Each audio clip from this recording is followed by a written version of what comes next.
Philippines has had so much potential, still has so much potential, and now finally the potential is being realized. It's been an exciting decade, I think, not only for the Philippines, but for the whole of Southeast Asia. And I think it's a wonderful time to be looking at our country with fresh eyes. We are a live museum of how a free democracy builds itself.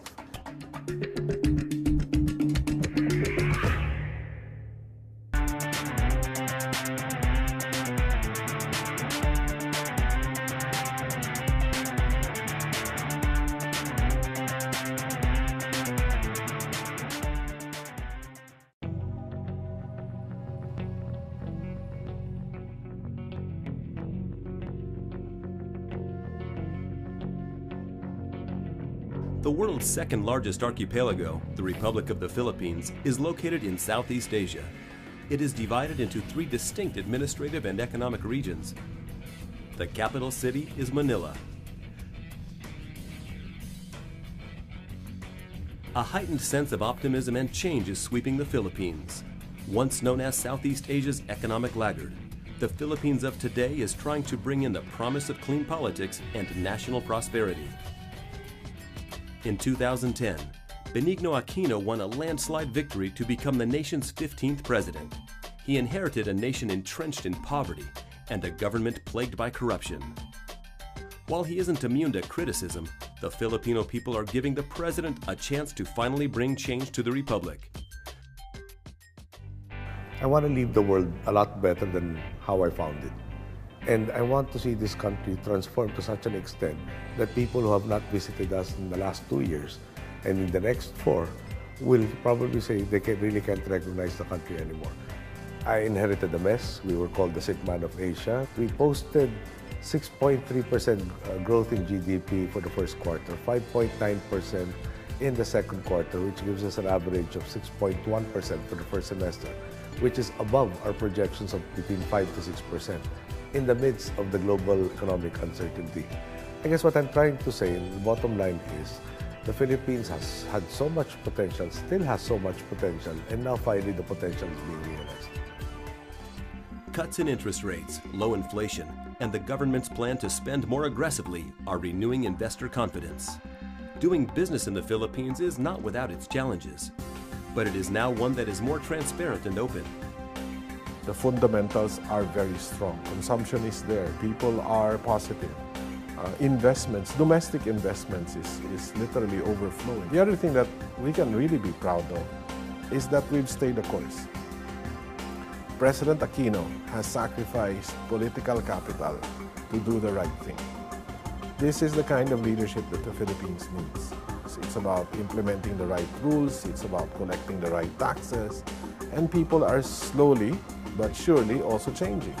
People are now saying, no, let's do it right this time around. Despite the negative impact of the global economic crisis on the country's export industry, the Philippines is performing better than its regional neighbors.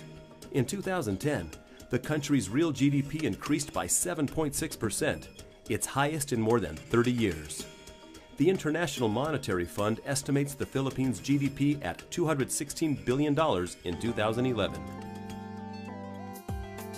Why is that happening, and why is that a good thing at this point in time? Number one, we have this consumer-led growth that's quite unique to us. Number two, our government is far more serious and far more organized from a macroeconomic point of view at this point in its history. We have the largest amount of foreign exchange reserves ever in our history, over $70 million. That's unheard of in our country. That gives it a sense of stability and gives the currency a strength that it has not had in the past. At the same time, on the fiscal side, our management of our finances as a country, we are in a far more stable state than ever before. Our deficit as a percentage of GDP is far lower now than ever before. That gives our government the wherewithal, the tools to be able to pump prime our economy. But it certainly puts us apart to the rest of the world at this time. The Philippine government realizes that simply relying on domestic sources for capital does not improve its liquidity position, prompting a strong push for foreign direct investment into the country. Grand reforms are already pursued by the administration to trigger further change through more efficient business processes and a level playing field. For many market players, the good governance thrust has been beneficial. An increase in government spending under the Public-Private Partnership Program is likely to stimulate economic growth in 2012. This is a narrow window of opportunity for our country where so many good things are happening, and I think it's a wonderful time to be looking at our country with fresh eyes. We now believe that our country is headed towards much more progress than we've seen in recent history. We now believe that our country can move forward. We now believe that we can fall in step with the rest of Asia as the area of the world where the greatest growth and prosperity will take place in the coming decades and in the coming century. The Philippines is tackling its political, social, and economic problems head-on. The Philippines was one of the richest countries in Asia in the 1950s, second only to Japan, but has never really been able to achieve the growth of the Asian tiger nations. Has the Philippines finally turned a sharp corner? This administration has shown the world that the Filipinos can get things done in the right way. The drive, the push of President Aquino against corruption, I know some people would say it's a nuisance. No, that's not a nuisance. That's the centerpiece. 95, if not 100% of our problems in governance, in the government has to do with corruption. It's governance, it's transparency, It's not as if there's not enough resources. We've proven that. We haven't raised taxes, and yet we have been able to provide a lot more services because we were able to save 30% off the cuff. Right there and there, same project, same configuration, but we were able to do it 30% cheaper. That translates to efficiency, that translates to productivity, and that translates to more resources that can be applied. The world economy or the financial system recognizes that we are deciding on a more logical basis, more transparent, more consistent. We've gotten therefore, because of the managing of the deficit relative to GDP, we have gotten a lot of upgrades from three of them, well actually four. Three of the majors and one also major credit rating agencies, which brings down our cost of borrowing. So we have recovered a lot that was lost due to leakage. We still have a deficit, but the deficit gets financed on a lower interest rate. And we are in a situation where we are able to swap old debt that was very expensive and close to maturation with lesser interest payments and longer maturation. A recent World Bank report states that poverty has remained at about the same level during the last decade, with a little over a quarter of the population below the poverty line. If you eliminate corruption, you begin to eliminate poverty. I think what that means is, given very limited resources of government, you have to spend wisely. You have to make sure that every peso you spend goes to the projects that they're meant to be spent for. You reduce the cost of, the cost of corruption. And that's what this administration has begun to do. Many corporations in the country are now implementing social programs that benefit the poorest of the poor. The Philippines is one of the premier centers in Asia for research, training, and advocacy in corporate governance matters. There is a very great sense in our country now that the private sector has to do its part in uplifting the poor and giving opportunities to the poor. Because, first of all, from a pragmatic point of view, I guess we have to admit that uplifting the poor and eliminating poverty will, at the end of the day, improve our ability to market our products. They are our customers. But more importantly, I think we are one country. We have one future. We have to work together towards a better life for all of our people. And that consciousness is very deeply embedded in our private sector as well.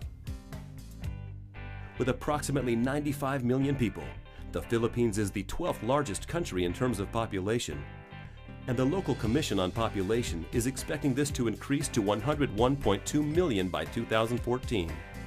Domestically, the government is investing in education programs to raise the quality of its human capital.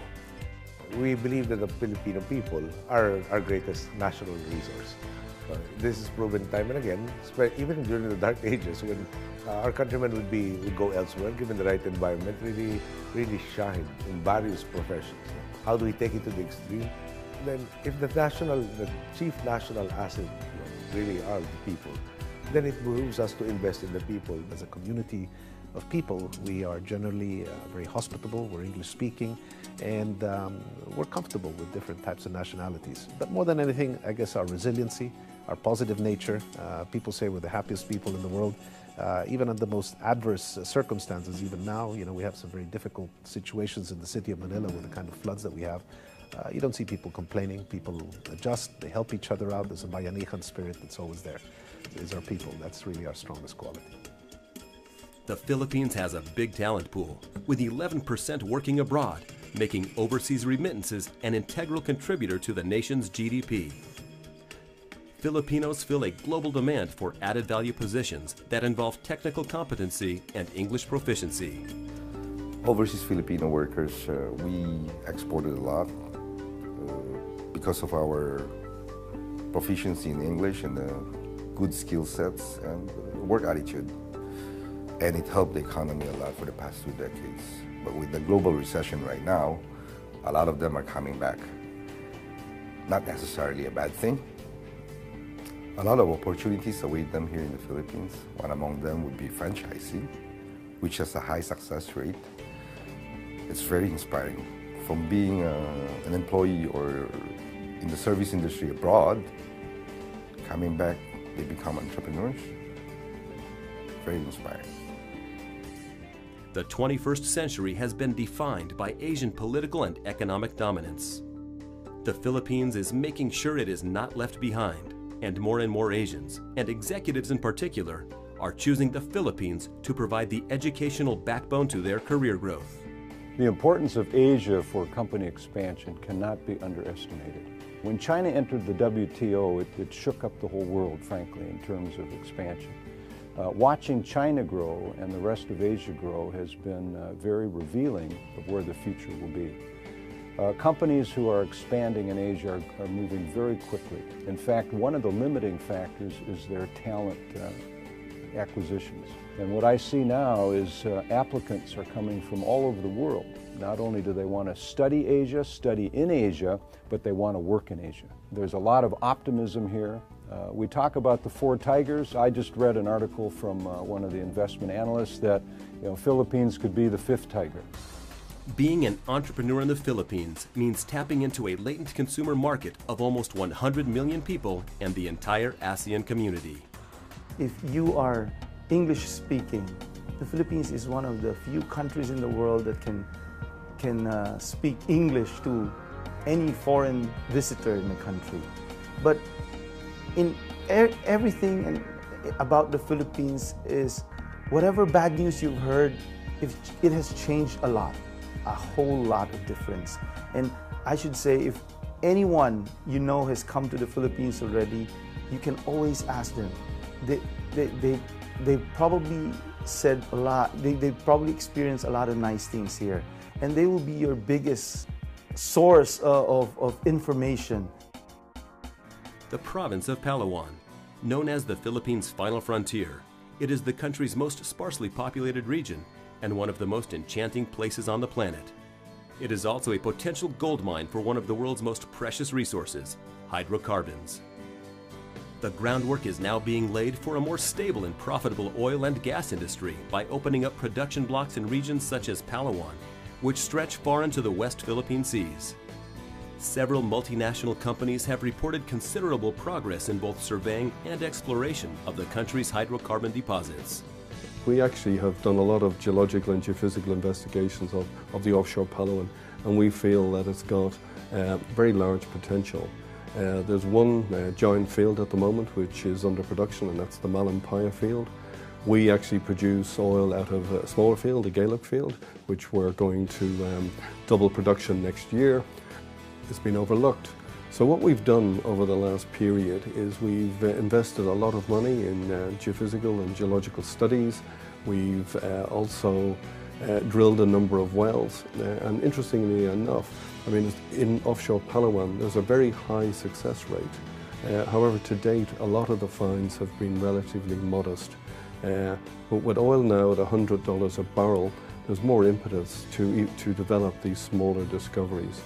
But in the deeper waters offshore Palawan, we've identified, and other companies have identified, very large structures with multi-billion barrel of oil potential, and these are what we're chasing.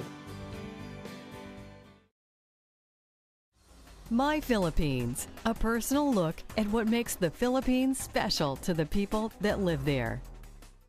My Philippines is all about passion for culinary excellence. I've been a food enthusiast for 25 years and a restaurateur for 15, and I bring this passion to the Philippines through all my restaurant outlets and my projects. National identity has always been a challenge for us, and I feel that this has cascaded down all the way to our cuisine. But I know that slowly the world is starting to take notice. We just need to be united in our passion to make sure that our cuisine takes its rightful place in the global stage. The best way to understand the uniqueness of the Philippines and the Filipino is through its food. My country is going through an amazing culinary renaissance, and I'm proud to be part of it. This is my Philippines. 7,107 islands, most of them uninhabited. The Philippines has the capacity and potential to become one of the most prominent tourism destinations in Asia. The government has revised a development agenda that identifies segments with high potential, one that focuses primarily on expanding neighboring Asian markets. The Philippines is today run by what everyone concedes is the most tourism-oriented government in Philippine history. Tourism is about counting the jobs that it's going to generate for our people and the business opportunities it's going to generate for people on the ground. Okay? It is, in a very real sense, a statement that says that tourism will now and forever be the people's business. Previous to that, tourism was thought of simply as an economic activity that Filipinos who cared to would engage in. Today, by virtue of that declaration on open skies, on creating jobs with it, we are committed to turning tourism into a major national industry. What drives people to return time and time again is the intrinsic human experience. Forbes magazine called the Philippines the friendliest country in Asia, and the ever-present smile and constant happiness of the Filipino people, even in the face of adversity, is contagious. The Philippine experience is unlike any other, not because of the white beaches or the volcanoes or any country can have those. It is a participative or inclusive experience. In other words, it is intense. Filipinos are wired to make people really feel as friends. That's what the Philippines is all about. It is more fun because it's not just watching. It's not just what you saw, it's who you were with when you saw it that makes the difference.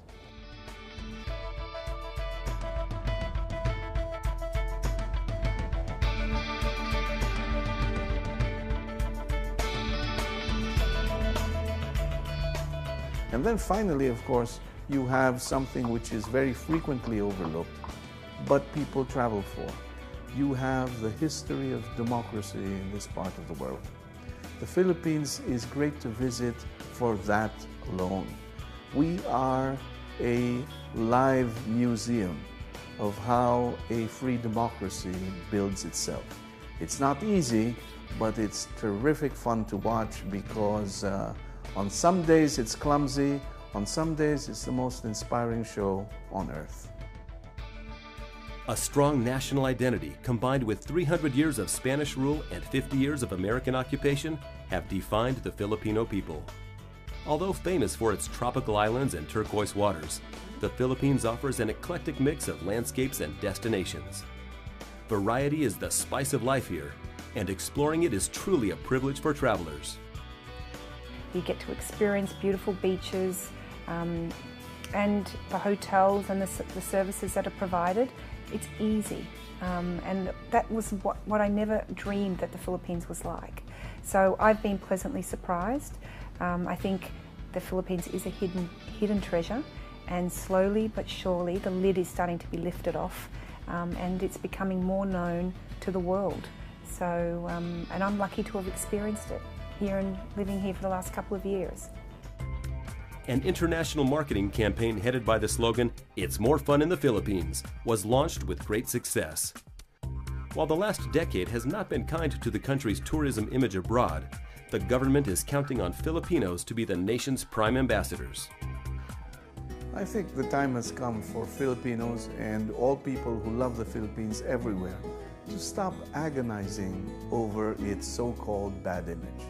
When enough people take it as a matter of responsibility, loyalty, or even just as a plain matter of love, to talk about the good things about the Philippines, we will balance out the picture and the truth will emerge. The Philippines is as worthy of a visit from any country.